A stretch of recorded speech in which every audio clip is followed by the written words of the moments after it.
चलिए तो शुरू करते हैं संविधान एवं राज्य व्यवस्था। सबसे पहला क्वेश्चन, संविधान क्या है? क्या है संविधान?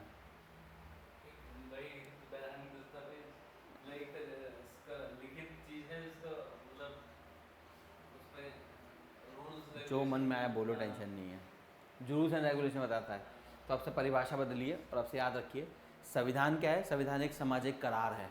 कैसे सामाजिक? पहली संविधान में जो आपकी प्रस्तावना है उसकी पहली लाइन क्या बोलती है? पहला वाक्य क्या बोलता है? हम हम भारत के भारत के नागरिक। नागरिक।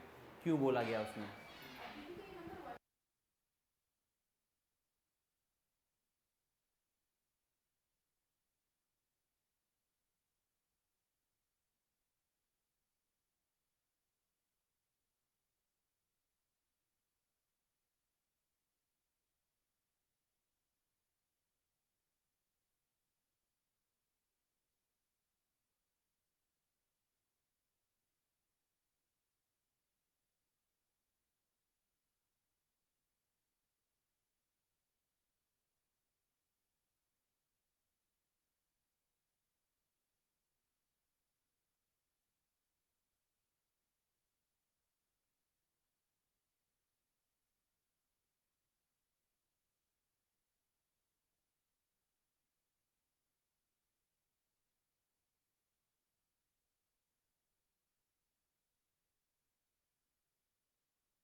शुरू करते हैं कहानी को।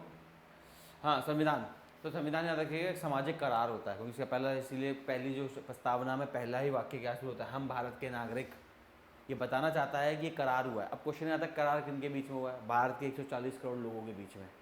अब हम सीधा करार तो कर नहीं सकते, 140 करोड़ लोग बैठे हैं, बातें करें और संविधान बनाए, ये तो हो नहीं सकता। तो हमने क्या करा? हमने संविधान सभा को चुना। हमने कुछ लोग चुने जो हमारे लिए संविधान का निर्माण करेंगे, तो हमने उन्हें चुना। संविधान सभा कोई जगह का नाम नहीं है, संविधान सभा लोगों का नाम है। जिन लोगों को हमने चुना वो सारे मिलके क्या बनते हैं?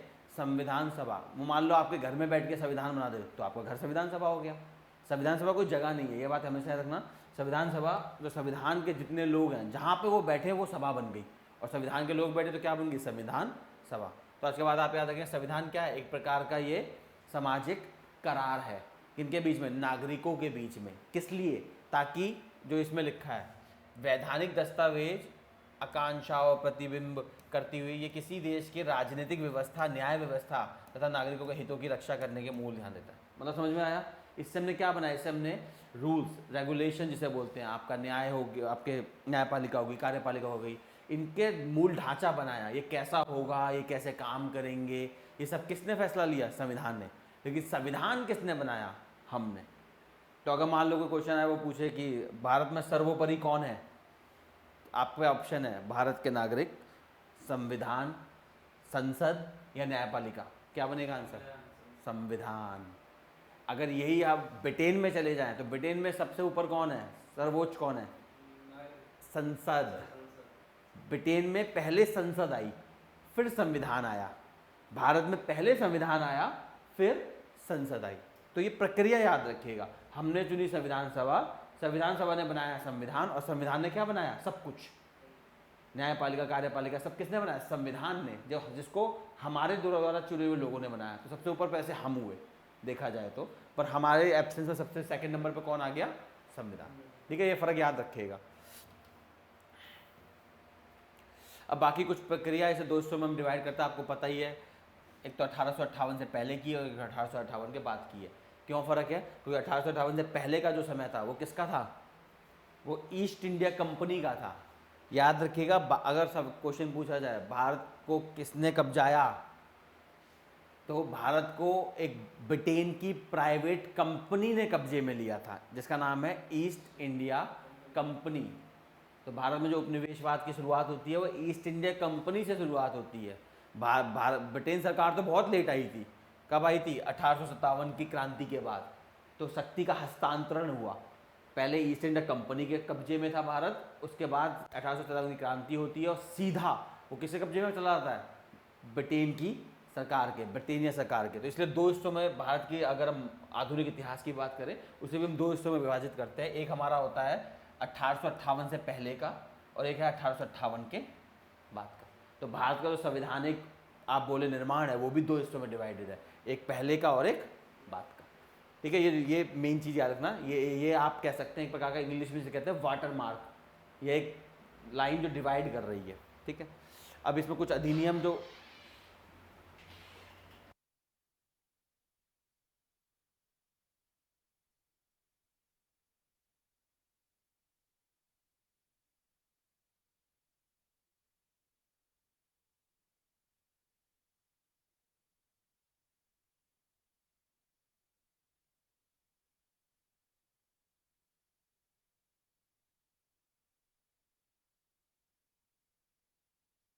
ठीक है ज्वाइन कर गया।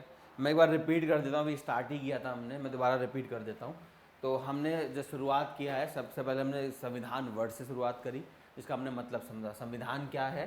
संविधान एक सामाजिक करार है। करार किन के बीच में? भारत के नागरिकों के बीच में। इसीलिए जो पहला वाक्य हमारा संविधान के परिचय में है वो है हम भारत के नागरिक। वो ये बताने के लिए है कि भारत का जो संविधान है वो भारत के नागरिकों के द्वारा लिखा गया है। इस कहने का मतलब सबसे ताकतवर कौन है भारत में? भारत के नागरिक। जबकि अगर आप ब्रिटेन में चले जाओ, ब्रिटानिया चले जाओ, तो सबसे ताकतवर कौन होगा? संसद, क्योंकि वहाँ पे संसद पहले आई फिर संविधान आया। हमारे केस में पहले संविधान आया फिर संसद आई। फर्क समझ में आया? और मैंने सिंपल बताया था, थोड़ी देर पहले बता रहा था। इसमें क्या हुआ, हम लोगों ने हमने चुनी संविधान सभा। संविधान सभा कोई जगह का नाम नहीं है, वो लोग जिनको हमने चुना वो सारे मिलके क्या बनते हैं? संविधान सभा। अब वो जहाँ बैठेंगे वहाँ बन गए। मान लो आपके घर में बैठ के फैसला ले रहे हैं तो आपका घर बन जाएगा संविधान सभा। कोई जगह का नाम नहीं है संविधान सभा। तो हम लोगों ने चुनी संविधान सभा, संविधान सभा ने बनाया संविधान, और संविधान ने बनाया सब कुछ, रूल्स रेगुलेशन, न्यायपालिका कार्यपालिका, किसका क्या काम होगा क्या नहीं होगा, कौन क्या करेगा कैसे करेगा, ये सब किसने फैसला लिया? संविधान ने। पर किसके कहने पे? हमारे कहने पे। ये फर्क है ब्रिटेन से, जहाँ पे आप कह सकते हैं आपका संसदीय लोकतंत्र का जन्म कहाँ हुआ है? संसदीय लोकतंत्र का जन्म कहाँ हुआ? संसदीय लोकतंत्र का जन्म ब्रिटेन में हुआ, जबकि राष्ट्रपति लोकतंत्र का जन्म अमेरिका में हुआ। अगर लोकतंत्र का जन्म बोले तो ब्रिटेन में हुआ, संसदीय का ब्रिटेन में हुआ, जबकि राष्ट्रपति वाले का अमेरिका में हुआ। ठीक है, कुछ छोटे मोटे फर्क हैं, इनको बहुत बाद में और देख लेंगे। ठीक है, उसके बाद हमने समझी थी ये बात मेन। संविधान मैंने आपको समझा दिया क्या होता है। दूसरा, अब संविधान निर्माण की प्रक्रिया को हम समझने वाले थे, पर संविधान निर्माण की प्रक्रिया को हम दो हिस्सों में डिवाइड करते हैं। एक 1858 के पहले की बात है और बाद की बात है। क्यों? क्योंकि याद रखना, भारत को कब्जे में लेने वाला उपनिवेशवाद भारत में किसने शुरुआत की थी? ईस्ट इंडिया कंपनी ने। भारत को ब्रिटेन सरकार ने कब्जे में नहीं लिया था, भारत को ईस्ट इंडिया कंपनी ने कब्जाया था। वो तो 1857 की क्रांति के बाद ब्रिटिश सरकार ने बोला तुमसे ना हो पाएगा, और उन्होंने हटाया और सारा का सारा काबू खुद में ले लिया। तो इसीलिए भारत का जो आधुनिक इतिहास है, खासकर ब्रिटिश कहते हैं ब्रिटेन का उपनिवेशवाद की अगर हम बात करें तो उसे हम दो हिस्सों में हमेशा विभाजित करेंगे। एक है 1858 के पहले का और एक 1858 के बाद का। क्लियर हुई बात? अब हम पहले बात करेंगे 1858 के पहले की बात, उसके बाद आएंगे बाद में। तो इसीलिए देखिए हमने क्या लिखा है यहाँ पे, ईस्ट इंडिया कंपनी द्वारा लाए गए अधिनियम। इसलिए टर्म्स थोड़ा समझ के रखिए। ईस्ट इंडिया कंपनी, ब्रिटेन सरकार नहीं लिखा हुआ है। 1858 के बाद ब्रिटेन सरकार आ जाएगा। ठीक है, तो सबसे पहला आता है 1773 का रेगुलेटिंग अधिनियम।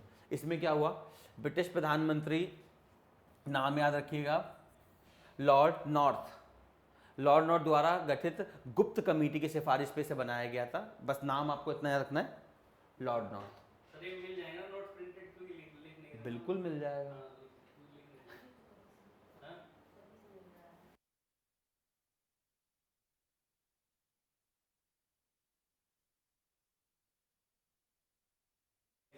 आपको नोट्स मिल जाएंगे। अगर देखो कोई पार्ट आपको लगे कि जैसे इसमें नहीं है, जो एक्स्ट्रा बढ़ाया गया वो मैं आपको डिक्टेट कर दूंगा। अब जो इसमें है वो दोबारा से 10 नंबर तक खत्म करना है ना भाई, तो जो है उसे दोबारा पढ़ लिखवाना है क्या। जो लिखवाने का वो यहाँ लिख लीजिए, और जो समझाने का वो जो मैंने एक्स्ट्रा समझाया अलग समझाया वो आप लिख लेना, ठीक है। तो इसमें आपको क्या याद रखना है, पहला नंबर लॉर्ड नॉर्थ। राष्ट्रपति कौन थे, सॉरी प्रधानमंत्री कौन थे उस समय के, लॉर्ड नॉर्थ। ठीक है, इस अधिनियम के द्वारा पहली बार कंपनी के प्रशासनिक और राजनीतिक कार्य को मान्यता दी गई। किसकी नज़र में, सरकार, किसकी सरकार, ब्रिटेन सरकार। तो सबसे पहला कानून जो भारत में संवैधानिक ढांचे के निर्माण के लिए शुरुआत करता है वो कौन सा है, 1773 का अधिनियम, ठीक है। क्लियर, कौन लाया, ईस्ट इंडिया कंपनी। प्रधानमंत्री कौन थे, लॉर्ड नॉर्थब्रोक। और इसमें पहली बार क्या करा गया, पहली बार जो ईस्ट इंडिया कंपनी भारत में जो काम कर रही थी उसका एक ढांचा बनाने की कोशिश करी गई। क्लियर है, तो सबसे पहला शुरुआत यहीं से होती है। मुख्य प्रावधान, जैसे इसमें सबसे बड़ा प्रावधान क्या था, बंगाल के गवर्नर को क्या बना दिया गया, गवर्नर। तो ये की पॉइंट्स आपको याद रखने हैं। प्रधानमंत्री कौन था ब्रिटेन का, वो पहला कानून 1773। उसमें सबसे बड़ा बदलाव क्या किया गया, पहली बार कोशिश की गई ईस्ट इंडिया कंपनी के कामकाज को एक ढांचा दिया जाए। दूसरा, गवर्नर को क्या बना दिया गया, गवर्नर जनरल, नाम बदल दिया, ठीक है। तथा उसकी सहायता के लिए 4 सदस्यीय कार्यकारी परिषद बनाई गई। 4 सदस्यों की कार्यकारी परिषद बनाई गई। उसमें कौन कौन थे, ये नाम याद, फ्रांसिस जो भी है यार, ये नाम याद रखने पड़ेंगे आपको, ठीक है। क्लियर है। अगला, प्रथम गवर्नर जनरल कौन बने, वॉरेन हेस्टिंग, ठीक है। प्रथम गवर्नर जनरल बनते हैं आपके वॉरेन हेस्टिंग। मद्रास और बंबई प्रेसिडेंसी के गवर्नर इसके अधीन कर दिए गए। पहले क्या होता था, सारे गवर्नर अपने अपने अलग संभालते थे। अब क्या करा गया, जो बंगाल का गवर्नर था उसे बड़ा कर दिया गया, उसे गवर्नर से बना दिया गया गवर्नर जनरल। और बाकी जो आपके पास प्रेसिडेंसी थी, बम्बई, खासकर बम्बई और मद्रास, बम्बई का भी आपको पता होगा अंग्रेजों ने इसे कब्जाया नहीं था, अंग्रेजों को दहेज में मिली थी ये, ठीक है। दहेज में मिलने पहले बहुत पुरानी प्रथा है दहेज की। सो एनीवे, क्लियर है। सो मद्रास और बम्बई की जो प्रेसिडेंसी थी वो हो गई छोटी, और बड़ा कौन हो गया, बंगाल, ठीक है। और बंगाल के गवर्नर जनरल जो पहले थे वॉरेन हेस्टिंग, ठीक है। और एक और पॉइंट आपका 73 में आता है अधिनियम, और 74 में क्या बनता है पहली बार भारत का, सुप्रीम कोर्ट ऑफ कलकत्ता, या फिर कलकत्ता का सर्वोच्च न्यायालय। तो ये फैक्ट हैं, ये आपको रटने पड़ेंगे, जहां समझाने वाली बात है वो समझा दूंगा, ठीक है। अगला, मुख्य न्यायाधीश इलियाज इम्पो, ठीक है। अन्य न्यायाधीश, ये 2 और हैं, इनका नाम याद रख लेना। कंपनी के कर्मचारियों को निजी व्यापार करने और भारतीय लोगों से उपहार और रिश्वत लेना प्रतिबंध किया गया। अभी ये क्या सीन है, आपको अगर पता हो, जो आपके बैटल ऑफ प्लासी वगैरह जो आप हिस्ट्री में करेंगे, उसका सबसे बड़ा रीज़न क्या था, यही था कंपनी, और उसमें नवाबों में, और हाँ, उसमें वो कह रहे थे कि आप निजी व्यापार मत करो, आपको मैंने जो परमिट दिया है, जो नवाब ने परमिट दिया था, उसमें आप कंपनी कर सकती है व्यापार, कंपनी का एम्प्लॉय नहीं कर सकता। निजी व्यापार जो यहाँ लिखा है ना, निजी व्यापार, ये बहुत बड़ी बात बनी थी। उसने इसे कम करने की कोशिश की, उन्होंने कहा ये कैसे कम होगा। और सबसे बड़ा रीज़न जो था वो था दस्तक जो इशू किए गए थे, उनका मिसयूज़। वो थे किसके लिए, कंपनी के व्यापार के लिए। लेकिन जो उनके ऑफिशियल, उन्होंने क्या करना शुरू कर दिया, जैसे वही आपको गाड़ी, आप पुलिस वाले, आपको गाड़ी मिली है, लेकिन सरकारी गाड़ी सरकारी काम के लिए होती है, पर आप अपने घर में भी लेके घूम रहे हैं। अब ये एक छोटी सी प्रॉब्लम है जिसका आप कुछ नहीं कर सकते। कुछ फैसिलिटीज़ ऐसी होती हैं जो दी जाती हैं आपको आपके ओहदे के हिसाब से, और ये उम्मीद की जाती है कि आप में इतनी नैतिकता होगी कि आप उसे सिर्फ ओहदे के लिए इस्तेमाल करेंगे। पर एक प्रॉब्लम है, ज़्यादातर लोग उन चीज़ों को कहाँ इस्तेमाल करने लग जाते हैं, निजी कामों में, जो कि इलीगल तो नहीं है पर एथिकल भी नहीं है, मतलब नैतिक नहीं है, वैसे गैर कानूनी भी नहीं है। अगर आप अपने घर में इस्तेमाल कर रहे हैं, आप डीसीपी हैं, अपनी कार का इस्तेमाल कर रहे हैं, तो ऑब्वियसली बात है गैर कानूनी तो नहीं है, लेकिन अनैतिक जरूर है, ठीक है। तो इसी को पहली बार कोशिश करी गई यहाँ पे कंट्रोल करने की। ये फ़र्क होता है, जब आप किसी और की कंपनी में काम करते हो तो आप लूट सकते हो, जब आप अपनी खुद की कंपनी में काम करते हो तो आपको ध्यान रखना पड़ता है चीज़ का। अपने टीवी बंद कर रहे हैं यार, बिजली का बिल आएगा, सेम चीज़ यहाँ देखिए, ये कितनी क्या बोलते हैं, विरोधाभास है। ये वो लोग हैं जो नवाब से लड़े थे इस चीज़ के लिए, जब खुद पे बारी आई तो नहीं भाई ये गलत बात है, ये मत करना, ठीक है। तो ये कुछ की पॉइंट्स हैं, आपको याद रखना है। तो की पॉइंट समझ में आया क्या क्या हुआ, पहला गवर्नर बन गया गवर्नर जनरल, बंगाल हो गया ऊपर, बाकी सब हो गए नीचे, सीधी सी बात। और पहला कौन बना? Warren Hasting. और क्या बनाया गया? सुप्रीम कोर्ट ऑफ कलकत्ता या सर्वोच्च न्यायालय कलकत्ता का, कलकत्ता में बेसिकली, कहना तो गलत होगा, कलकत्ता का। और पहली बार कोशिश की गई कि कंपनी के कर्मचारी जो निजी व्यापार कर रहे हैं, जो सबसे बड़ा रीजन था बैटल ऑफ प्लासी का, उस पर काबू करा जाए। ठीक है, चलिए आगे बढ़ते हैं। निर्देशक के मंडल की, जो निर्देशक मंडल देगा उसकी संख्या बढ़ाई गई 1 मिनट। उसके बाद 71 का, ये मेन है, वो इंपॉर्टेंट नहीं है। 1871 का संशोधनात्मक अधिनियम, क्या 81 है ना? गलत लिखा है क्या इसने? सही तो, 73 के बाद 71 क्या? 73 करना पहले, 73 के बाद 81 तो आएगा, 71 कैसे आएगा? हाँ वही 73 से 81 आया ना, आपने 71 बोला, गलती हुआ। अच्छा वो ठीक है, 81 ठीक है। 1781 का संशोधनात्मक अधिनियम, बंदोबस्त कानून देखते हैं। न्यायालय के अधिकार क्षेत्र स्पष्ट कर दिए गए। उच्चतम न्यायालय और सरकार के नियम विनियम बनाते समय भारतीयों, ये बड़ा कमाल का पॉइंट है, भारतीयों के रीति रिवाजों को भी ध्यान रखना पड़ेगा। क्यों? सीधी सी फर्क है, मैं अमेरिकन हूँ तो मैं अमेरिका के रीति रिवाज समझता हूँ, भारत के थोड़ा समझूंगा। तो प्रॉब्लम क्या आई थी आपको अगर पता हो, जो 1857 की क्रांति है उसका एक सबसे बड़ा रीज़न ये बना था। 1857 की क्रांति क्यों हुई थी? गाय और उसको हाँ, धर्मों में जो हस्तक्षेप करा गया, लोग नाराज थे सती प्रथा हटाने से, लोग नाराज थे विधवा विवाह से, वो इन बातों से नाराज थे। देखिए फ़र्क समझिए, आज की नैतिकता और उस समय की नैतिकता में फ़र्क होता है। नैतिकता हमेशा बदलती रहती है। जैसे एग्जाम्पल के तौर पे अगर कोई लड़की इस समय में पैदा होती और आईएएस बनने की कोशिश करती, मान लेते हैं आईएएस का एग्ज़ाम होता है यहाँ पे, और बनने की कोशिश करती, क्या बन पाती? नहीं। आज बन सकती है? हाँ। नैतिकता बदल गई है।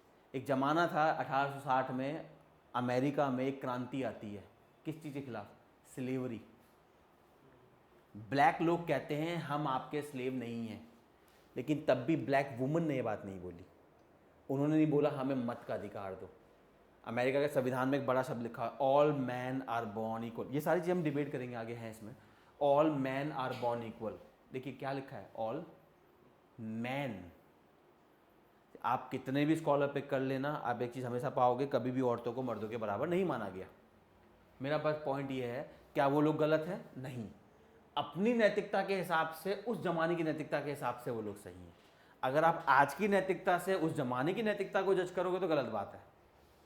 बात समझ में आई? जैसे फॉर एग्जाम्पल, अगर आप किसी को, आपका ही केस ले लेते हैं, आपने कभी समलैंगिकता के बारे में सुना है? समलैंगिकता अधिनियम आपको पता होगा, सेक्शन कौन सा है? 377। हाँ ठीक है या हटा दिया? हटा दिया सर्वोच्च न्यायालय ने, नवतोष सिंह जौहर केस में। समलैंगिकता समझते हैं ना सब लोग?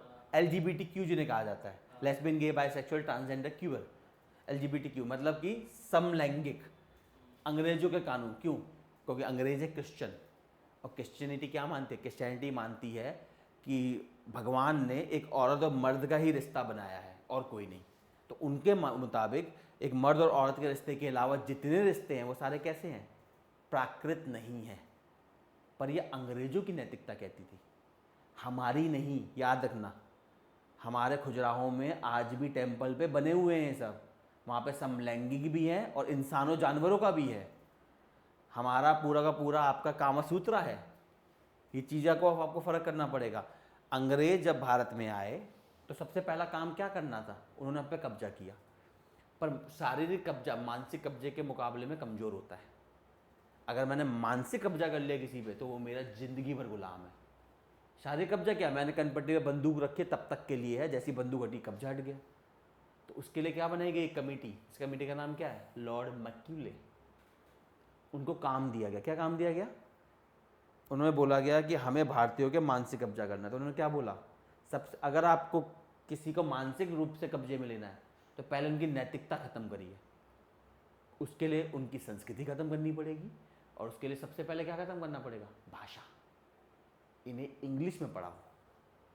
इससे फ़ायदा क्या होगा? अगर जैसे मैं हिंदी बोल रहा हूँ, सोचो मैं तमिल बोल रहा होता अभी, आपको समझ में आता कुछ? भाषा शब्दों को, विचारों को फैलाने के काम आती है। अगर माँ बाप तमिल बोले, बेटा हिंदी जानता है, तो क्या वो माँ बाप का कल्चर समझ पाएगा?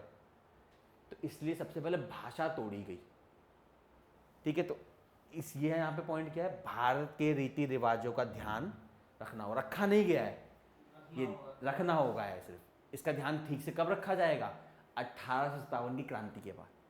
तो अंग्रेजों ने 1857 के बाद सारे जो आप कहते हैं रिफॉर्मिस्ट या जो बदलाव वाले अधिनियम थे उन्हें लाना बंद कर दिया था, क्योंकि उनको कहा, उन्होंने कहा उन्हें मरना है मरो मेरे जाने, मेरे को तो राज करना है। बात समझ में आई? तो ये पॉइंट आप याद रखेंगे। 1781 में पहली चीज़ क्या हुई कि जो उच्चतम न्यायालय और सरकार के नियम विनियम बनेंगे उनमें क्या ध्यान रखना पड़ेगा, भारतीय रीति रिवाजों का। इससे पहले वाले में ये बात नहीं थी, ये इसमें नया पॉइंट आया।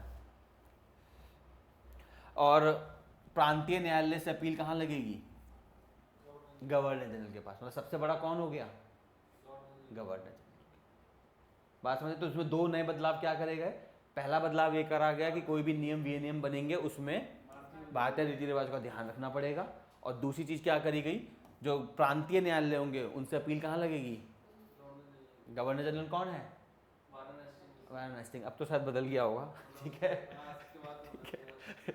चलो जो भी है, मतलब जो भी गवर्नर जनरल था कहाँ का, बंगाल का, वही माना जाएगा, ठीक है।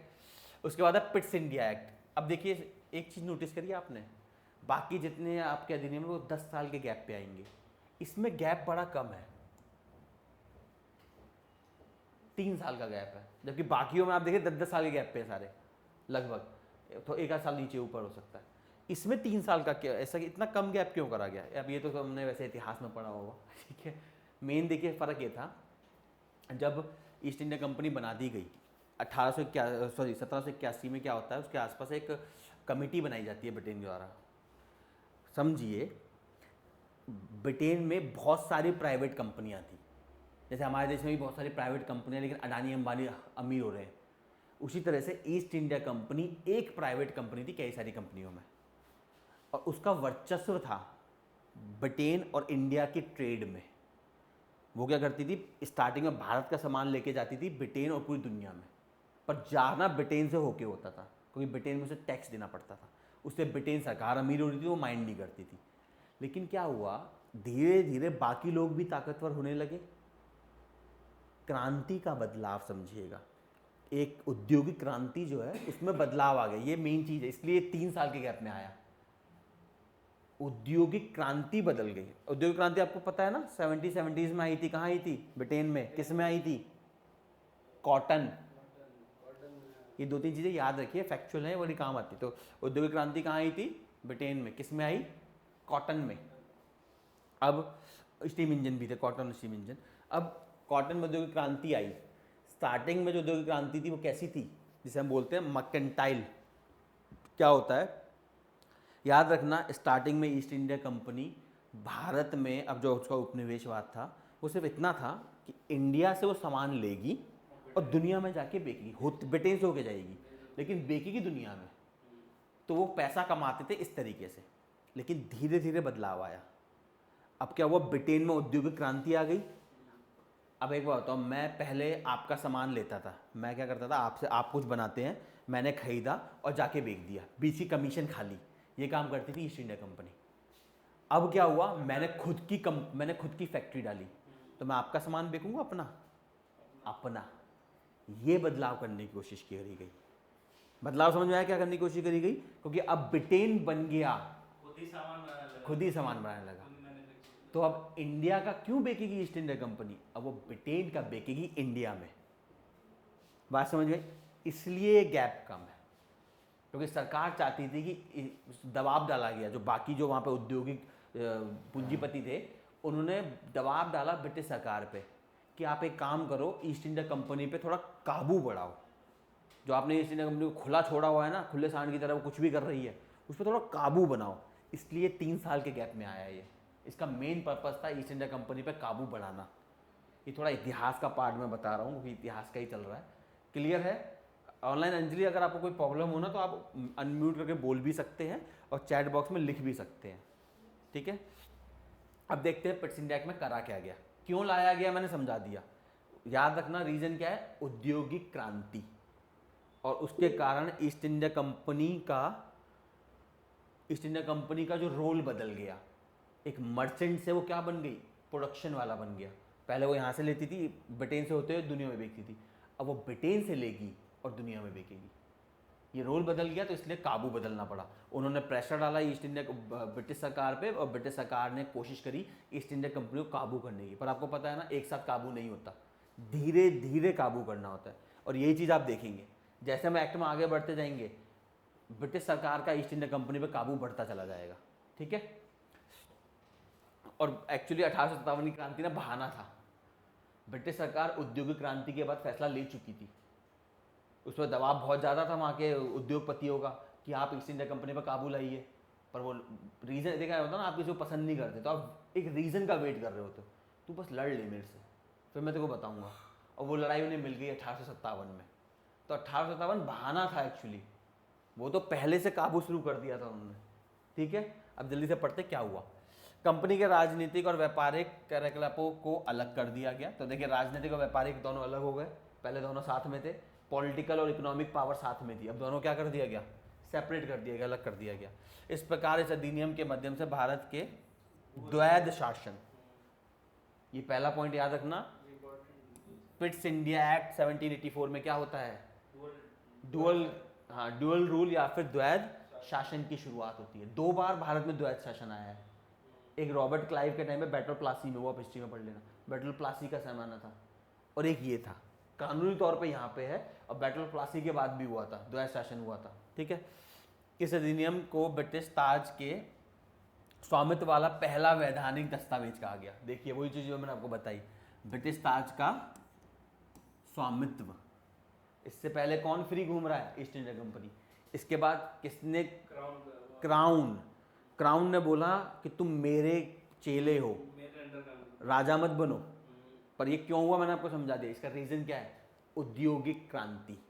औद्योगिक क्रांति ब्रिटेन में, जिसके कारण वहाँ के उद्योगपतियों ने ब्रिटिश सरकार पर प्रेशर बनाया, उनसे बोला ईस्ट इंडिया कंपनी पर काबू बढ़ाओ, इसलिए लाया गया पिट्स इंडिया एक्ट। और ये सारे प्रोविजन यही पॉइंट दिखाते हैं।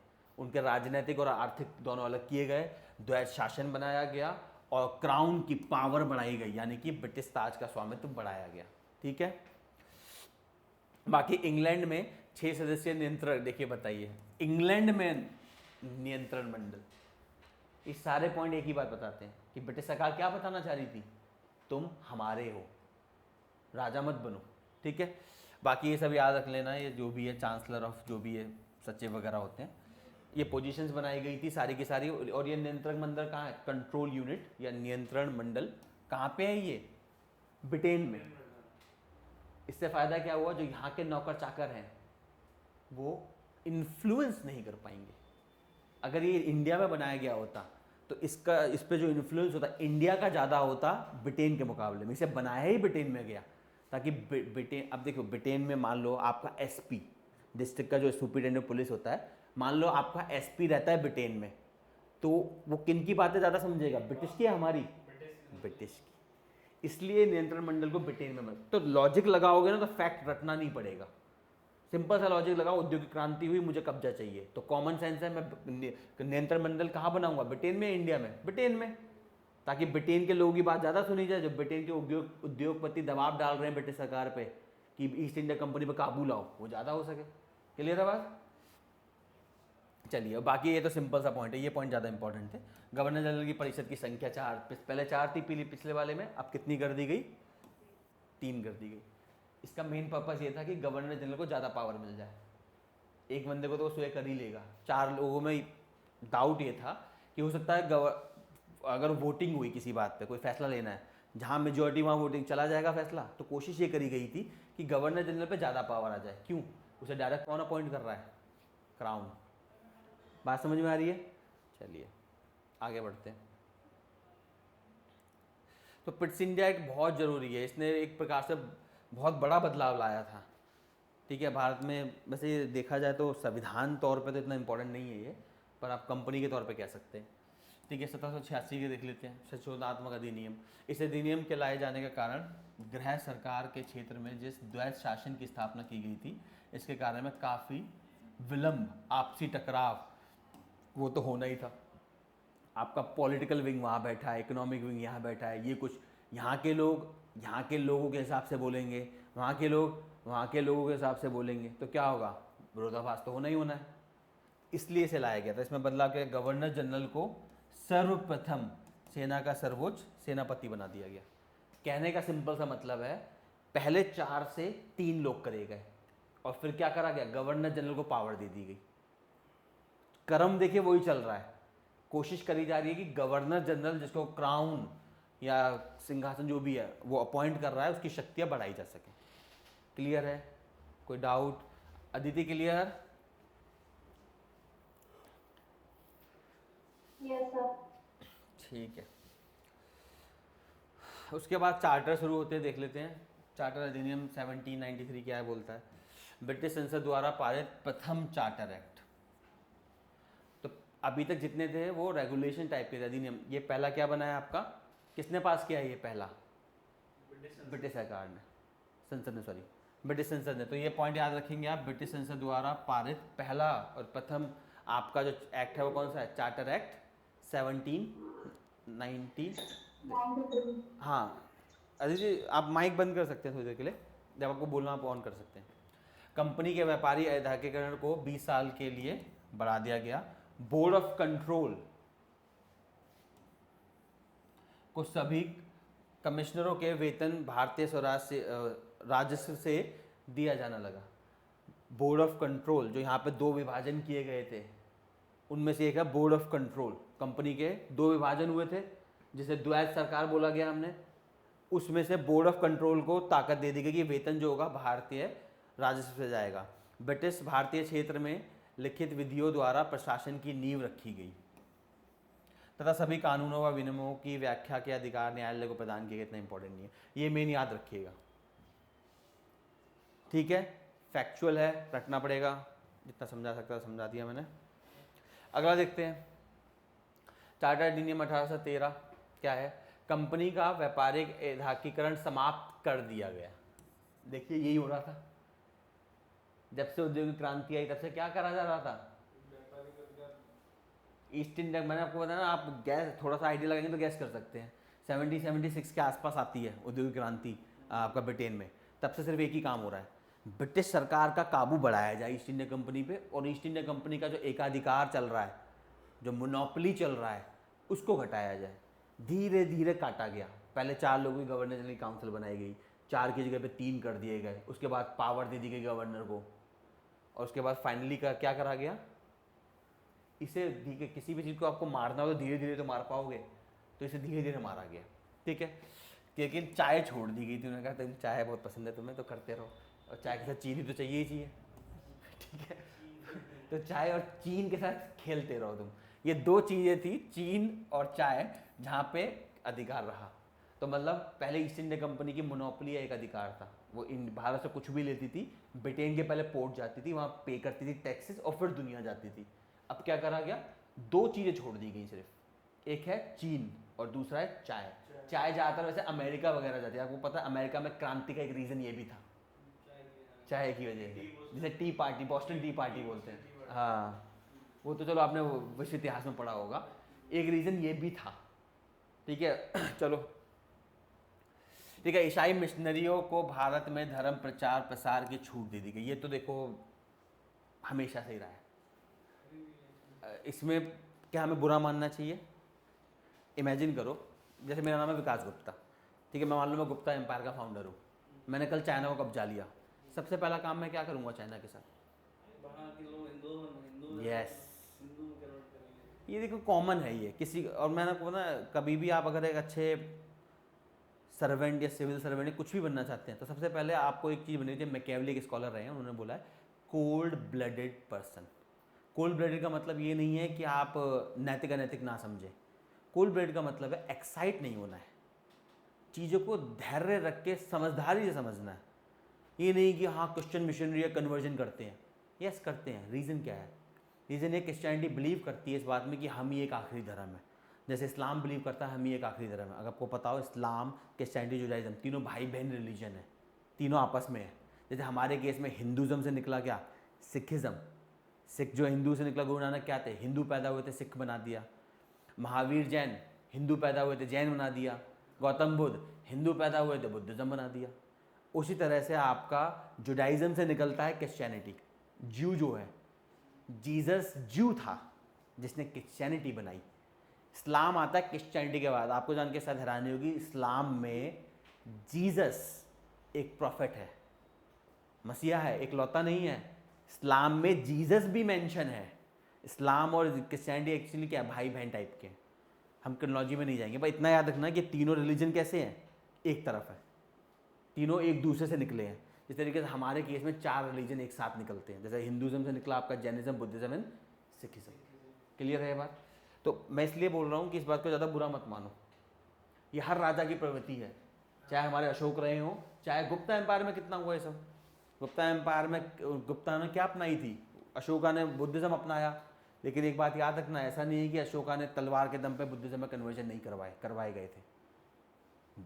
हाँ, उसकी कोई पॉलिसी नहीं थी ऐसा। मतलब मैं राजा हूँ तो मैंने ये नहीं बोला कि, मैंने अपने अधिकारियों से नहीं बोला कि आप जाके जो बंदा मिले पीट दो, जिसने मेरे खिलाफ विद्रोह करा पीट दो, पर फिर भी अधिकारी पीट देते हैं ना, तो वही वाला सीन हुआ था। ऐसा नहीं है कि अशोका के टाइम में सब कुछ शांतिपूर्ण था, पर अशोक राजा का जो धर्म है जनता वो अपनाना चाहती है ताकि उसे फेवर्स मिले। तो सेम बुद्धा में सेम यहाँ हुआ। हाँ ठीक है, थोड़ा एट्रोसिटीज था, पर ठीक है, याद है, ये बात याद रखना है। और ये कोई बहुत बड़ी बात नहीं है, दुनिया में हर जगह यही होता है। जो जिस देश पे कब्जा करता है, सबसे पहले, जैसे मैंने आपको अभी ब्रिटेन का एग्जाम्पल बताया, ब्रिटेन ने क्या बोला, शारीरिक कब्जा हो गया, अब मानसिक करना पड़ेगा। मानसिक के लिए पहले भाषा बदलो, क्योंकि भाषा बदल गई तो संस्कृति बदल गई। ओके, अगर आप इंग्लिश बोलते हो तो आप मुझे बढ़िया समझोगे या संस्कृत बोलने वाले पंडित को, इंग्लिश बोलने वाले ब्रिटिशर को समझोगे? ठीक है, तो यही क्रिश्चियन मिशनरी का काम करा है। क्यों? ट्राइबल्स, इंडिया में ज़्यादातर जो आपके आदिवासी हैं ज़्यादातर क्रिश्चियन है। रीज़न सिंपल सा है, जो आदिवासी उनका अपना धर्म होता है, वो ज़्यादातर जगहों की, जैसे आपने अगर कंतारा मूवी देखी हो, कंतारा मूवी एक साउथ की मूवी, अच्छी मूवी है, वो इसी में बनी है। ज़्यादातर वो क्या है, जो लोकल धर्म होते हैं ना उन पर फॉलो करते हैं। उनके लिए जंगल ही भगवान है, ज़मीन भगवान है, वो पूजा करते हैं ज़मीन जंगल की। ठीक है, हमारे हाँ, वो जंगल ज़मीन की पूजा करते हैं। पर ठीक है, पर क्रिश्चियनिटी आई और उनके पास कोई एक सेंटर धर्म था नहीं, उनका लो बेटा क्रिश्चियन बन जाओ। इसीलिए अगर आपको पता, नागालैंड में क्रिश्चियनिटी मेजॉरिटी में है। गोवा में भी क्योंकि पोर्तुगीज वहाँ रहे थे, पुर्तगाली रहे थे। ये यूरोपियन ज़्यादा क्रिश्चियन थे आपके। पर यूरोप में ब्रिटेन को अगर छोड़ दें तो बाकी देशों में बदलाव चलता रहा है। जैसे इस पे क्रिश्चियनिटी और इस्लाम में बदलाव होता रहा है पूरे यूरोप में, डिपेंड करता है कौन ताकतवर था। इनकी लड़ाई बहुत पुरानी है, रीज़न क्या है वो हमारे ARO में काम का नहीं है, तो छोड़ो। क्लियर है यहाँ तक कहानी? ठीक है। उसके अलावा विलियम बिल्बर फोर्स क्या है, बस जो भी है, के नेतृत्व में ईसाई अच्छा, इसके नेतृत्व में लोग ईसाई मिशनरी आए थे इसके टाइम पे, शिक्षा प्रचार प्रसार के लिए। आपका प्रतिवर्ष 1 लाख, ये पॉइंट अच्छा, ये पॉइंट इंपॉर्टेंट भी है। पहली बार भारत में ब्रिटिश सरकार ने शिक्षा पे खर्च करने के लिए कब बोला था? 1813 में। ठीक है, इससे पहले नहीं बोला गया। हालांकि ये 1 लाख रुपए भी कभी खर्च नहीं हुए, पर कम से कम ब्रिटिश सरकार ने बोला तो कि आप लोगों में शिक्षा फैलाने के लिए कम से कम 1 लाख। अब आप गैस करना, कौन सी शिक्षा? अंग्रेजी शिक्षा। तो इसलिए नहीं कर रहे थे कि ब्रिटिश सरकार की उसे तरस आ गया हमारे ऊपर, नहीं, इसका पर्पस था। हाँ, अंग्रेजी पढ़ाएंगे तो अंग्रेज बनोगे, और अंग्रेज बनोगे तो मेरे को समझोगे। इसलिए जो हमारे स्टार्टिंग के नरम दल था, दादा भाई नौरोजी वगैरह, वो सब मानते थे कि अंग्रेज सही है। दादा भाई नौरोजी की फेमस स्टेटमेंट है, British empire is a blessing in disguise. इसका मतलब जो ब्रिटिश जो अंग्रेजों का उपनिवेशवाद है, ये क्या बोलते हैं ब्लेसिंग इन डिस्गाइज को हिंदी में? वरदान है। कुछ मतलब आपको श्राप लग रहा होगा, पर ये असली में वरदान है। ऐसी सोच कैसे आई? कोई आपके घर पे कब्जा कर ले और आप उसे बोलो उसने वरदान दिया है मेरे को। मानसिक कब्जे की ताकत है ये। बिल्कुल, आप खुद सोचिए। एक बात बताइए, अगर गैस करना चाहो, सिंपल सी बात है। ऐसे लड़कियों की सबसे बड़ी कंप्लेंट क्या होती है शादी के बाद? कौन उन्हें सबसे ज़्यादा परेशान करता है? सासू माँ। इतिहास है, औरतों पर अत्याचार औरतों ने ही किया है। क्यों? मानसिक कंट्रोल, जो पुरुषवाद या पैट्रियार्की जिसे बोलते हैं, इस हद तक दिमाग में घुसी हुई है कि औरतें ही औरतों को रोकती हैं, माएँ बेटियों को रोकती हैं, और लड़कियाँ इन लड़कियों को रोकती हैं। क्यों? क्योंकि सिस्टम बना दिया गया है। देखिए, सीधी सी बात है, अगर मर्द औरतों को रोके तो पुरुषवाद बन जाएगा। इसलिए औरतों को काम दिया गया कि तुम खुद को रोको। और इसके लिए क्या करा, मानसिक कब्जा। इस हद तक कब्जा करा गया, बुरा मत मानना, पर सोचिए जो लोग बुरखा के खिलाफ बोलते हैं वो सिंदूर लगाना पसंद करते हैं। आयरनी देखिए, सिंदूर वगैरह क्यों जन्म दिया गया था? मर्दों के लिए तो कुछ नहीं था, मर्द तो लगा के घूमता नहीं है। औरतों को मज़ा भी आता है, उन्हें अच्छा लगता है कि सिंदूर एक श्रृंगार का है, ब्यूटी। सोचिए कोई अपनी ही, मैं अगर आपको एक्सप्लॉइट कर रहा हूँ, क्या आप मेरे साथ रहना चाहोगे? नहीं। लेकिन व्यक्ति अपनी ही एक्सप्लॉइटेशन जस्टिफाई कर रहा है। लड़कियां जस्टिफाई करती हैं मुझे बुरखा पहनना है। अरे भाई, मर्दों की आंखों पे तो फिल्टर लगा सकते थे तुम, औरतों को बुरखा काहे पहना रहे हो? लेकिन धर्म ने बोला है, बचपन से कुरान पढ़ाई गई है, इतनी अकल डेवलप हुई नहीं तो करना है। वो औरत जो दूसरे को बुरखा बोलने पे फालतू बोलती है, वो सिंदूर लगाने को तैयार है। फेमिनिस्ट जो है, जो मूवमेंट है वुमेन का, उनका सबसे बड़ा क्या, 2 गोल है। पहला, औरतों को बताया जाए कि तुम डिप्राइव्ड हो, उसके बाद तुम मर्दों से लड़ोगे। और प्रॉब्लम क्या है, औरतें ही औरतों को पीछे कर रही हैं। तो मेन पॉइंट क्या है, मानसिक कब्जा सबसे ताकतवर होता है। एक बार किसी ने अगर आपको मानसिक कब्जे में ले लिया तो आप उसके ही हिसाब से चलोगे, और आपको लगेगा कि आप अपने हिसाब से चल रहे हो, नहीं, आप उसके हिसाब से चल रहे हो। इसलिए हर नेता किस पे कब्जा करना चाहता है? शिक्षा पे। शिक्षा मेरे कब्जे में होगी तो मैं आपको पढ़ा सकता हूँ अपने हिसाब से। जैसे अभी एनसीईआरटी में आपको पता है ना, चीज़ें बदली गई हैं। अब आपको पता है ना, गांधी जी को हार्ट अटैक आया था, उन्हें गोली नहीं मारी गई थी। एनसीईआरटी में ऐसा लिखा है? एनसीईआरटी में नाथूराम गोडसे का नाम हटा दिया गया है। अरे बहुत बदलाव हुए हैं, बहुत सी चीज़ें एनसीईआरटी में भी बदली गई हैं बीजेपी सरकार में, जो बिल्कुल ही इतिहास को अलग नज़रिए से दिखाती हैं। क्यों? आप तो पढ़ चुके हो, लेकिन जो आपके नई बच्चे, जनरेशन, हाँ, आने वाली जनरेशन है, वो तो यही मानेगी। वो तो यही मानेगी कि गांधी जी मर गए थे ऐसी हार्ट अटैक से, गोली से। नाम मिटा दिया गया, नाथूराम गोडसे का नाम नहीं है, ना ही पंडित लिखा है। पॉइंट बुक में साफ लिखा होता है नाथूराम गोडसे ने गोली मारी किसी से, ये पूरा गायब ही कर दिया है एनसीईआरटी से। तो यही रीज़न है यहाँ पे। तो फैक्ट क्या याद रखना है, 1 लाख रुपए प्रतिवर्ष खर्च करेगी कंपनी। पैसा कहाँ से आएगा? ऑफकोर्स राजस्व से आएगा। और क्यों खर्च करवा रही है? ताकि किसको प्रमोट किया जाए? ईसाई धर्म को प्रमोट किया। तो ये 2 चीज़ें आपको याद रखनी है। 1800 चार्टर अधिनियम जो 1813 है, 2 चीज़ें आपको याद रखनी है कि पहली बार ब्रिटिश सरकार ने बोला था पैसा खर्च करो शिक्षा पे, लेकिन कोई फेवर करने के लिए नहीं, मानसिक कब्जे के लिए। और दूसरा, ईसाई धर्म का प्रचार बढ़ाया गया। क्यों बढ़ाया गया?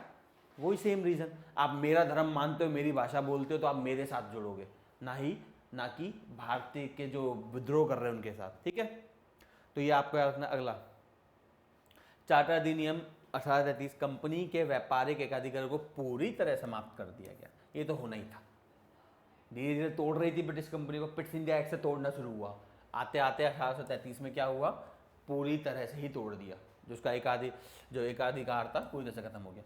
चीन के साथ वह चाय के व्यापार पर भी उसके एक अधिकार को समाप्त कर दिए। 2 तो बचे थे। तो पहली बार कब तोड़ा गया उसका एक अधिकार? 1813 में। और फाइनली पूरी तरह से खत्म कब कर दिया गया? 33। ठीक है, और रीज़न क्या है वही मैंने आपको बताया, औद्योगिक क्रांति। औद्योगिक क्रांति हुई, वहाँ पे लोग पैदा हुए जो पूंजीवादी थे, उन्होंने ब्रिटिश सरकार पर दबाव डाला और धीरे धीरे ईस्ट इंडिया कंपनी को कमज़ोर करना शुरू करा। यूरोप के नागरिकों को भारत आने तथा यहाँ भूमि और संपत्ति खरीदने का अधिकार दिया गया। यार ये वैसे शायद लिखत में नहीं होगा, पहली बार आएगा। बंगाल के गवर्नर जनरल अब भारत के गवर्नर जनरल कहलाने लगे। तो 2 बड़े पॉइंट आपको याद रखने हैं। पॉइंट नंबर 1, कंपनी का पूरी तरह से एक अधिकार खत्म 1833। और दूसरा, बंगाल के गवर्नर जनरल क्या बन गए? भारत के गवर्नर जनरल। और प्रथम कौन थे? बेंटिक। तो हेस्टिंग्स हमारे थे पहले गवर्नर जनरल ऑफ बंगाल, अब बेंटिक है हमारे पहले भारत के गवर्नर जनरल। ठीक है,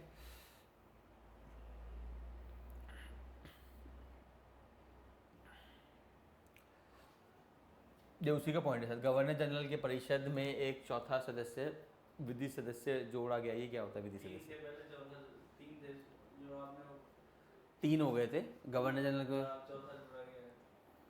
अच्छा, एक चौथा सदस्य है, ठीक है, चौथा सदस्य जोड़ा गया, लॉर्ड मैक्यूले। देखा, हाँ, आ गया ना हमारे। इसी ने अंग्रेजी में लिखलाई थी। हाँ, यही हमारी शिक्षा को बर्बाद करने के अधिकारी हैं।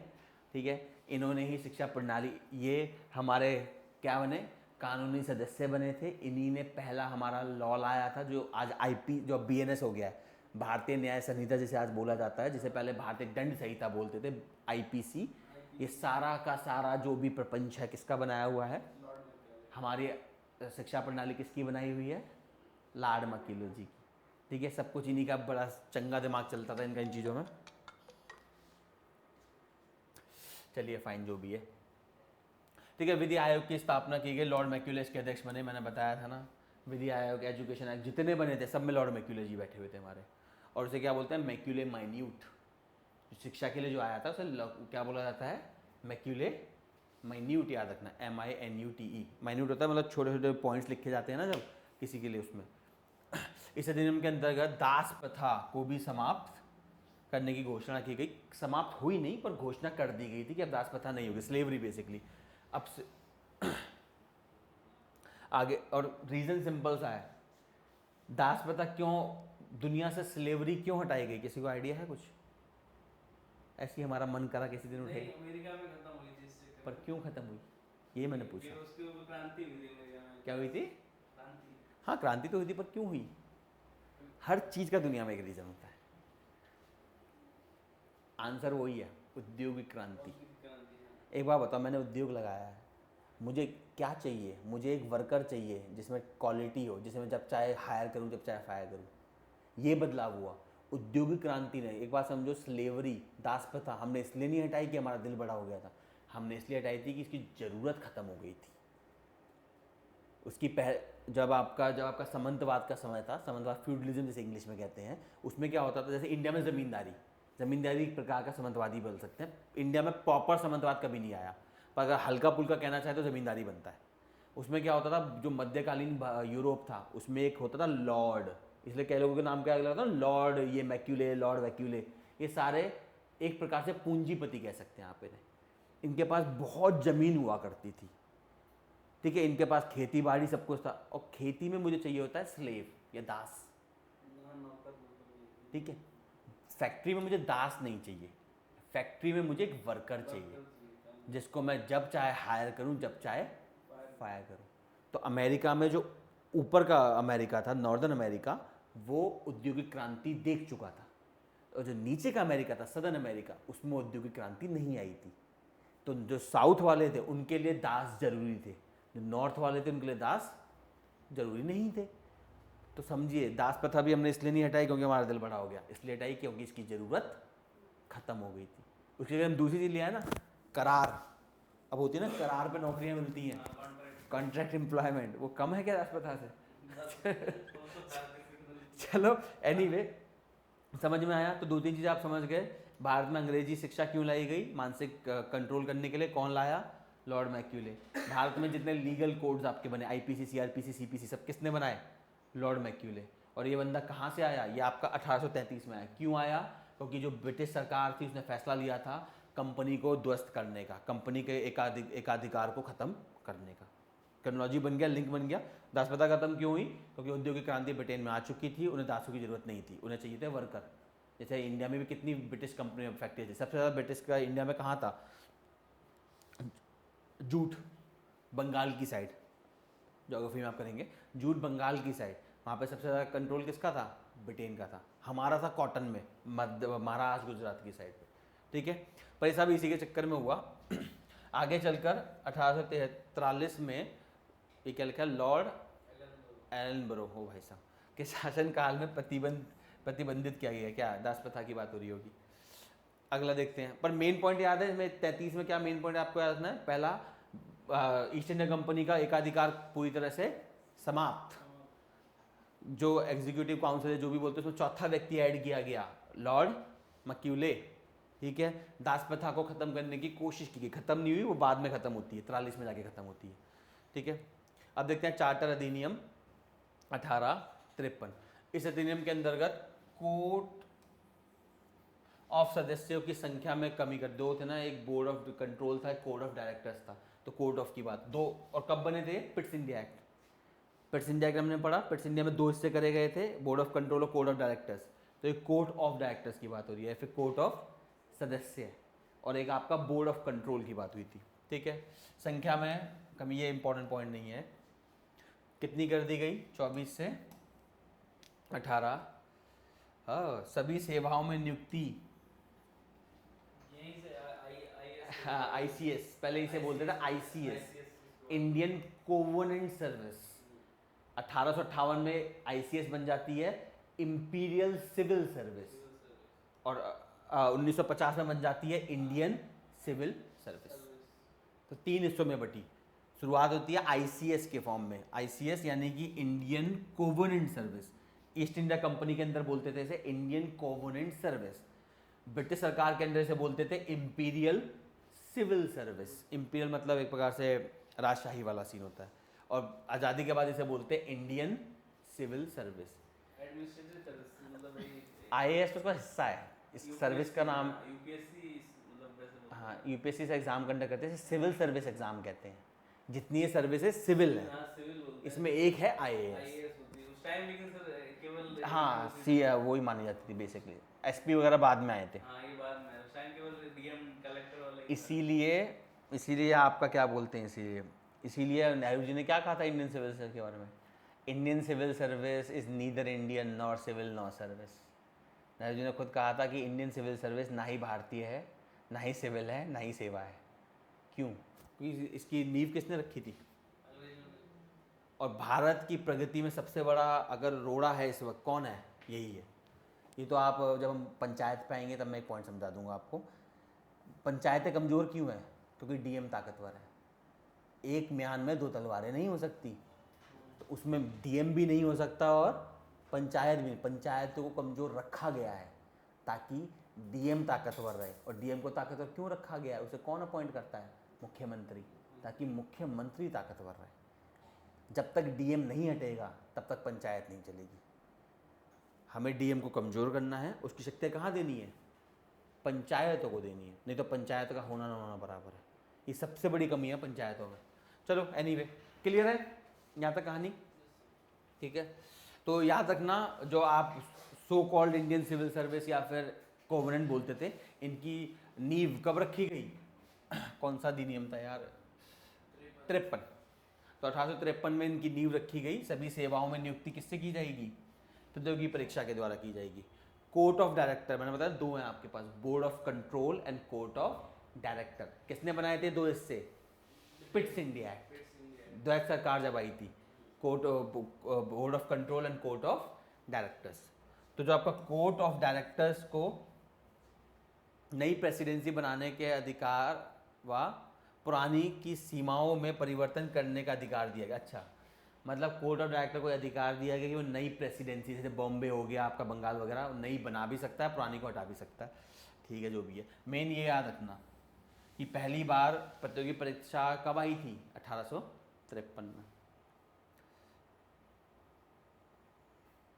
और उसके अलावा 1859 में पंजाब में एक उपराज्यपाल की नियुक्ति की गई, लेफ्टिनेंट गवर्नर बेसिकली।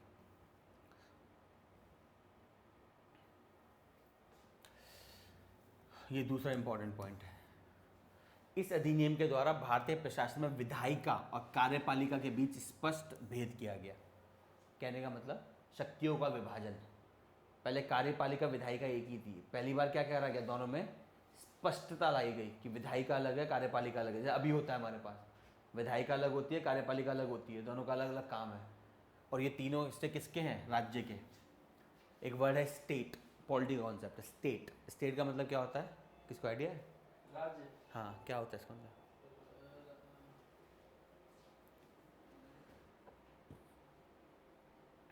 जो मन में बोलो यार। नहीं, वो राज्यों का एक संघ है, वो तो राज्य, उसको राज्य नहीं बोलते उसको। नहीं, मैं राजनीतिक कंसेप्ट की बात कर रहा हूँ, उसकी नहीं बात कर रहा। वो तो एक राज्य हम बोलते हैं, वो तो हमने अमेरिका से लिया है। अमेरिका में एक होती है देश की सरकार, और एक जो प्रोविंस होते हैं उन्हें बोलते हैं राज्य सरकार है। हमने वहीं से ले लिया, हम भी अपने को राज्य सरकार बोलते हैं, पर राज्य कंसेप्ट है पॉलिटी का।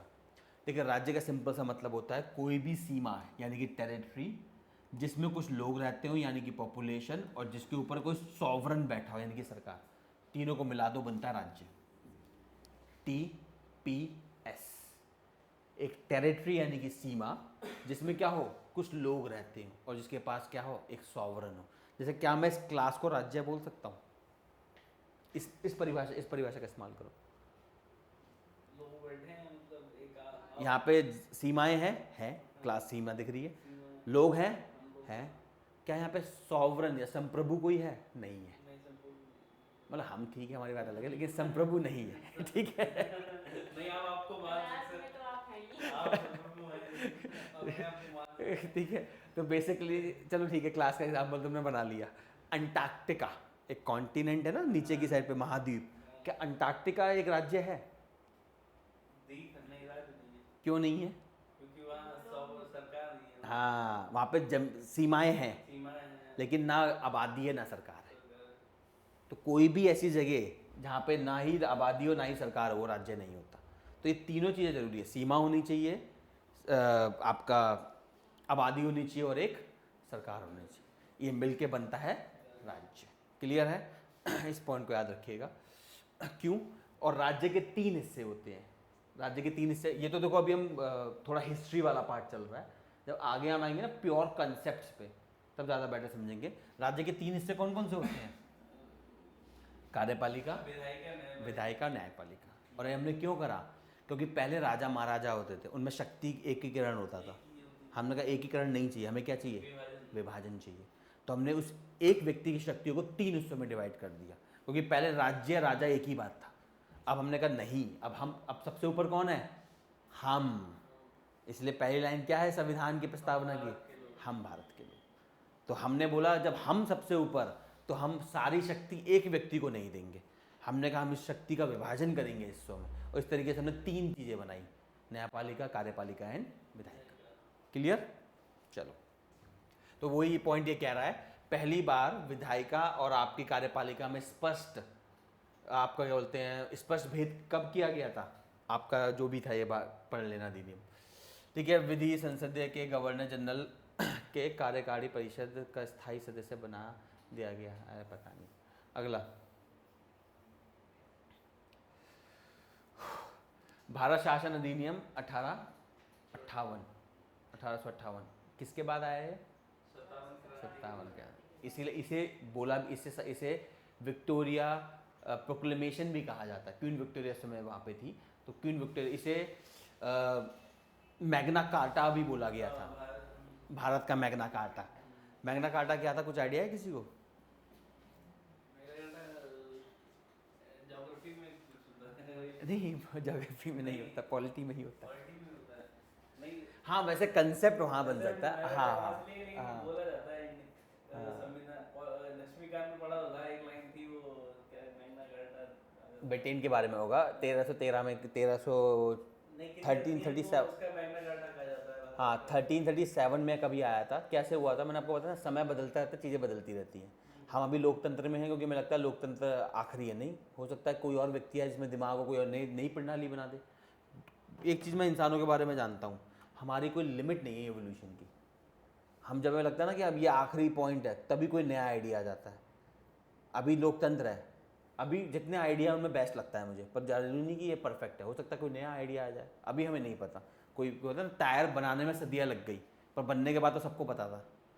क्या बात होता है ना, इनोवेशन, देखिए कोई भी नई चीज़ बनाने में समय लगता है, बनने के बाद वो कॉमन सेंस बनती है। जैसे अगर आपने वो टॉफ़ी खाई हो, पल्स टॉफ़ी खाई है आपने, वो छोटी सी मसाले वाली, जिसमें खाया होगा, कितना समय लगा उसे बनने में पता है आपको? 3 साल। 3 साल रिसर्च एंड डेवलपमेंट करके वो टॉफ़ी बनी है। और कितना कॉमन सेंस लग रहा है ना, मसाला वाला तो छेद हमारे साइड से हो गया, पर उसे बनाने में 3 साल लगे। क्यों? उन्होंने बहुत से ट्रायल करे, उसमें सलाइवा एक तरफ से जाता है, मसाले से पास होता है, दूसरी तरफ से आता है, सर्कुलर मोशन ऑफ सलाइवा है। इस रिसर्च एंड डेवलपमेंट में 3 साल लगे। इसी तरह से टायर बनाने में हमें सदियाँ लग गई, लेकिन बनने के बाद सबको लगा रहे कितना सिंपल आइडिया था, गोली तो करना था। पॉइंट ये है, कुछ नया बनाने में सदियाँ निकल जाती हैं, लेकिन जब बन जाता है तब कॉमन सेंस।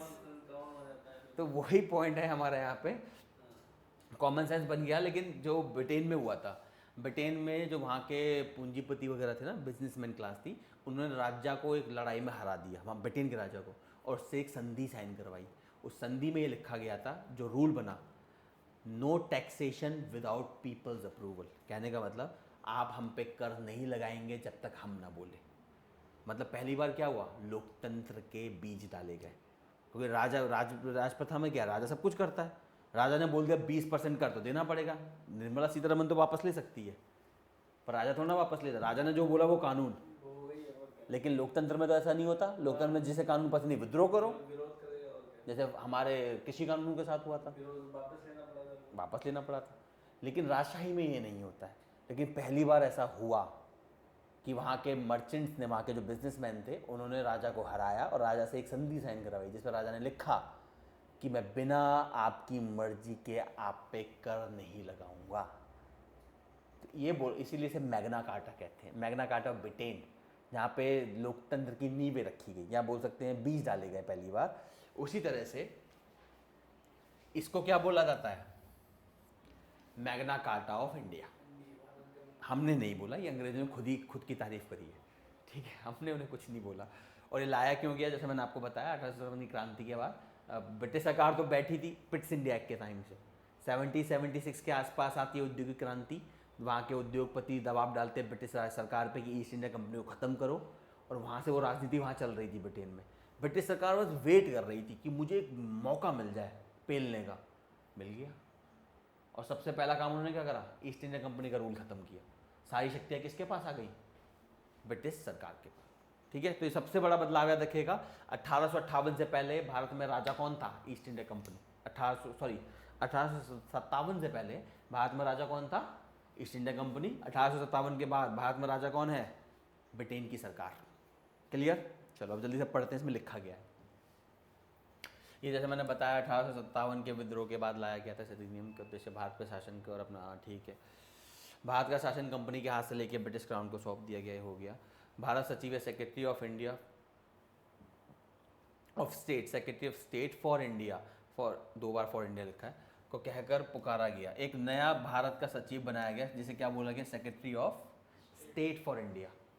कैच क्या है, secretary of state for India. Gas करना कहाँ रहेगा ये, इंडिया में या ब्रिटेन में, इंडिया में पक्का।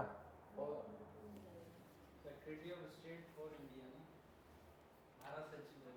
अभी मैंने आपको पहले जब मैंने एक बताई थी, जो आपका कंट्रोल बनाया गया था, कंट्रोल यूनिट, वो ब्रिटेन में बनाई गई थी। क्यों बनाई गई थी, क्योंकि वहाँ से शासन चलाना था, मतलब अब लेकिन इंडिया में शासन करना है तो इंडिया में होगा ऐसा।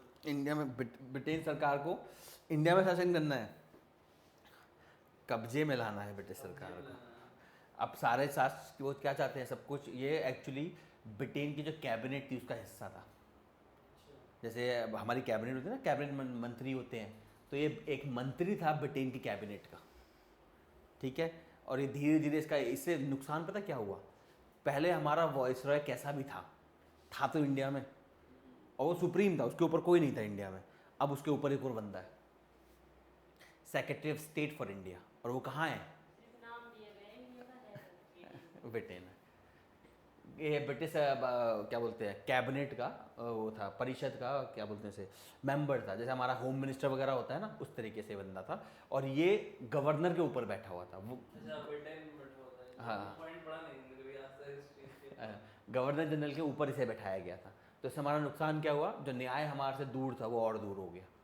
हमारा वॉइस रहा कैसा भी था तो इंडिया में, अब ये बंदा तो ये उसके ऊपर बैठा है, और ये कहाँ बैठा है, ब्रिटेन में। और ये किसका हिस्सा है, ब्रिटेन की परिषद का, मतलब ये ब्रिटिश के राजा, ब्रिटिश की जनता की ज़्यादा सुनेगा। ये बड़ा प्रॉब्लम हो गया हमारे साथ। चलो कोई नहीं, होता रहता है ऐसा। ठीक है, जो बोर्ड ऑफ कंट्रोल या बोर्ड ऑफ डायरेक्टर के द्वारा किए जाने वाले सारे फैसले किसको दे दिए गए, भारत सचिव या फिर secretary of state for India को दे दिए गए।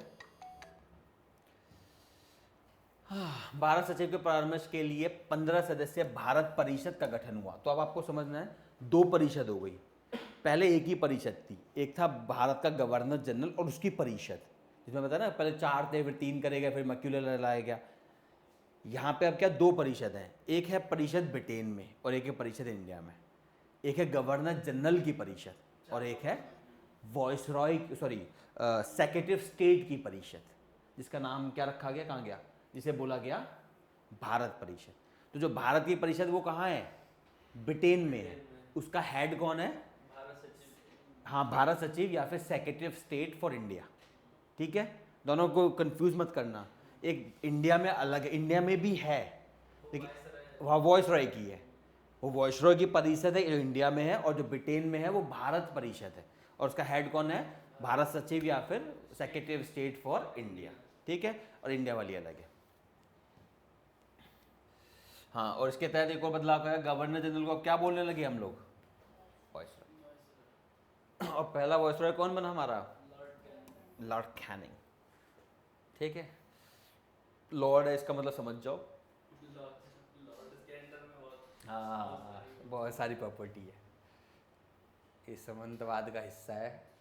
वैसे ज़्यादातर हमारे जो वॉइसरॉय वगैरह रहे ना वो सारे ऐसे ही थे, सारे अपर क्लास ब्रिटेन के हिस्से थे।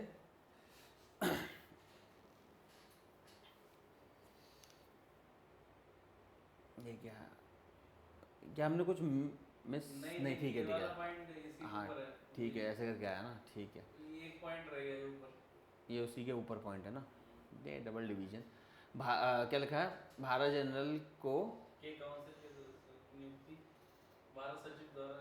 भारत जनरल लिखा है, ये वॉइस रॉय की बात हो रही होगी हाँ, मेरे उसके ख्याल जो में। चार सदस्य थे, हाँ और उनकी नियुक्ति भारत सचिव द्वारा उसके काउंसिल की बहुमत के द्वारा की है। मतलब ये तो वहाँ पे सरकार का सारा कंट्रोल है, वो फैसला लेंगे। अब काउंसिल में यहाँ कौन बैठेगा? चार लोग हो गए तो चार कौन बनेंगे ये तो? अब ये फैसला कौन लेगा? या वायसराय कौन बनेगा ये फैसला तुमने वो तो वो नहीं सारा फैसला था। कहने का मतलब सारी सरकार का ताकत किसके पास चली गई? ब्रिटेन में भारत सचिव। भारत सचिव। भारत सचिव होगा, वहाँ पे भारत काउंसिल होगी, ठीक है। उसमें 15 मेंबर होंगे, 15 ही थे मेरे ख्याल में। 15 मेंबर होंगे, वो सारे कौन अपॉइंट करेगा? सीधी सी बात है, प्रधानमंत्री भारत का, सॉरी ब्रिटेन का प्रधानमंत्री उन्हें अपॉइंट करेगा, क्योंकि वो जो कैबिनेट है उसका हिस्सा है भारत सचिव।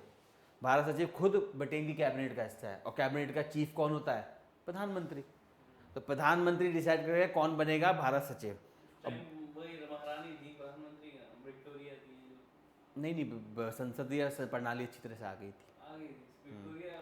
नहीं हाँ ना, जितने भी अभी हम आगे पढ़ेंगे तो समझेंगे, जब राष्ट्रपति पाएंगे, फैसले राष्ट्रपति के नाम पे ही होते हैं, पर लेता प्रधानमंत्री है। उस टाइम प्रधानमंत्री आ गया था ब्रिटेन। ब्रिटेन में बहुत पहले आ गया प्रधानमंत्री। ब्रिटेन में प्रधानमंत्री मैंने बताया 1300 ब्रिटेन में प्रधानमंत्री में 1780 के आसपास आ गया था, जहाँ तक मतलब था पहले से। जो असली शक्तियाँ थी ब्रिटेन पे वो 1780 में ग्लोरियस रिवोल्यूशन हुआ था, उसके बाद आ गया था, 1780 के बाद आसपास। बेसिक बात आप सिंपल समझो, संसदीय लोकतंत्र में सारे फैसले लिए क्राउन यानी कि जो राजा है या राष्ट्रपति के नाम पे होते हैं, लेकिन लेता कौन है? ये तो इंडिया में, ब्रिटेन में ऐसा था, मतलब महारानी का शासन था ना। हाँ, विक्टोरिया का, तो वहाँ उस ब्रिटेन प्रधानमंत्री ही फैसले ले रहा है भैया। 1780 के बाद जब ग्लोरियस रिवोल्यूशन हुआ था, उससे पहले क्या था, क्राउन पे ज़्यादा पावर थी। प्रधानमंत्री था पहले भी, लेकिन कमज़ोर था। जैसे हमारे में पेशवा हुआ करते थे, पेशवा क्या था? प्रधानमंत्री तो था, शंभू महाजी जो भी नाम था उसका, मैं नाम बोलूँ, मराठा एम्पायर का जो लास्ट किंग था, ठीक है, उसका आपका क्या नाम है, विश्वनाथ था ना मेरे ख्याल में पहला पेशवा, बालाजी विश्वनाथ। बालाजी विश्वनाथ क्या थे? प्राइम मिनिस्टर थे उनके, जिन्हें पेशवा बोलते हैं हम लोग। तो इसी तरह से ब्रिटेन में प्रधानमंत्री पहले से था, लेकिन वो पेशवा वाली कंडीशन थी। राजा है और पेशवा है, पेशवा राजा के कहने पे चल रहा है। लेकिन आपको पता है विश्वनाथ के बाद क्या हुआ? पेशवा ही ताकतवर बन गया। सेम ब्रिटेन में हुआ, 1780 के आसपास आता है, आप वर्ल्ड हिस्ट्री में पढ़ेंगे, ग्लोरियस रिवोल्यूशन। ग्लोरियस रिवोल्यूशन के बाद सारी ताकत किसके हाथ में चली गई? प्रधानमंत्री। फैसले आज भी ब्रिटेन में प्रिंस के नाम, अब तो राजा बन गया वहाँ पर, राजा के नाम पे ही होते हैं, लेकिन कर लेता कौन है? प्रधानमंत्री। जैसे हमारे देश में सारे फैसले किसके नाम पे होते हैं? राष्ट्रपति के नाम पे होते हैं, लेकिन लेता कौन है? प्रधानमंत्री। ठीक है, एनीवे जो भी है, बात समझ में आई। तो 1858 में 2-3 बात हमें समझ में आई। एक नई काउंसिल बनाई गई। कहाँ बनाई गई? ब्रिटेन में बनाई गई। उसका जो चीफ होगा वो कौन होगा? भारत सचिव कहलाएगा, या फिर secretary of state for India कहलाएगा। वो किसका हिस्सा है? वो ब्रिटेन की कैबिनेट का हिस्सा है, जिसे कौन अपॉइंट करता है? ब्रिटेन का प्रधानमंत्री। अब जिसको ब्रिटेन का प्रधानमंत्री बोलेगा उसे क्राउन अपॉइंट करता है। तो ब्रिटेन के प्रधानमंत्री ने बोला क्राउन से इसे अपॉइंट करो भारत सचिव। भारत सचिव फैसला लेगा उसकी 15 लोगों की परिषद में कौन, और वो फैसला लेंगे कि जो गवर्नर जनरल जिसे वॉइसरॉय कहा जा रहा है उसकी परिषद उसमें कौन है। ठीक है, बन गया हिसाब किताब? अदिति क्लियर है? ठीक है, चलो फिर यहीं रोक दें या और पढ़ना है? ठीक है, ठीक है, आज ही दिन ये थोड़ा देखो। रिवीजन हो जाए, मतलब ये। हाँ ठीक है, ये मैं उनसे बोलता हूँ, वो आपको प्रिंट करके दे देंगे। ये थोड़ा वैसा है, क्या बोलते हैं, फैक्चुअल, तो वैसे आपको पता आ रहा है फैक्चुअल बहुत ज़्यादा है, ठीक है, फैक्चुअल भी है, और ये थोड़ा ऐतिहासिक है। अभी हम असली चीज़ पे आया नहीं है, राजनीति जो प्योर पॉलिटी है वो इसके थोड़ा बाद शुरू होगा। हो हाँ, लग रहा हो ना हिस्ट्री चल रही है, ये दोनों पार्ट लेकिन देखो बेसिकली इतिहास है क्या? इतिहास क्या? पुरानी राजनीति है। जो आज की राजनीति है वो कल का इतिहास है। इतिहास राजनीति में खास फर्क नहीं होता, क्योंकि राजनीति ही इतिहास बनती है। आप बताओ, हमारी आपकी बात इतिहास में लिखी होगी क्या कि आप एयर वगैरह की पढ़ाई कर रहे थे? हाँ, आप अगर राष्ट्रपति प्रधानमंत्री कुछ बन गए, कुछ बड़ा कांड कर दिया, हो सकता है तो आपका नाम आएगा, आपकी राजनीति इतिहास बन जाएगी। सीधी सी बात है। हमेशा इतिहास क्या, राजनीति है। और एक बात हमेशा याद रखना इतिहास के बारे में, इतिहास हमेशा विजेता लिखता है और इतिहास हमेशा विजेता के हिसाब से लिखा जाता है। तो बहुत सी चीज़ें इतिहास में जो लिखी हैं, हो सकता है वो हुई भी ना हो सकता है उसके विरोध में कुछ हुआ हो, लेकिन बहुत पुराना इतिहास है, मिटा दिया गया होगा। आप हर चीज़ इतिहास में सही नहीं कंफर्म कर सकते, उसमें कमियां हो सकती हैं, पर ठीक है, हमें क्या करना है, जो लिखा है लिखाएंगे पेपर में। चलो ठीक है, ये मैं बोलता हूँ, प्रिंट करके दे देंगे। ठीक है दीदी जी, क्लियर है? आप ले लेना उनसे, आपको PDF भेज देंगे, आप यहाँ से आओ तो यहाँ से ले लेना। चलिए बाय बाय, मिलते हैं। बाकी आप बात कर लो उनसे, ले लीजिए।